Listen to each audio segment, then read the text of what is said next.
কি রাগ করলো দাদাবাবুরা? যখন বাংলাদেশ বিজিবি পাল্টা গুলি ছুড়লো তখন রাগ করলো? দীর্ঘ 25 বছর পর, একদিন দুই দিন নয়, বাংলাদেশের বর্ডার গার্ড সীমান্তে একে একে বাংলাদেশের বহু লাশ ফালাইছে ইন্ডিয়ার বিএসএফ।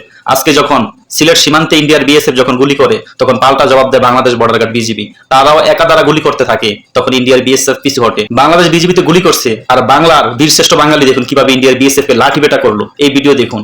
তাই বাংলাদেশ সরকার তারেক রহমানকে বলতে চাই, দেশের সরঞ্জাম কিনেন, যুদ্ধ অস্ত্র কিনেন। আপনার যদি দেশের জন্য টাকা প্রয়োজন হয়, আমরা প্রবাসীরা দিব। আপনি একটা অ্যাপস খুলবেন, প্রবাসী অ্যাপস। এটা কোনো রাজনৈতিক কোনো দলের অ্যাপস হবে না, এটা হবে বাংলাদেশের অ্যাপস। এটার মধ্যে স্ক্যান থাকবে।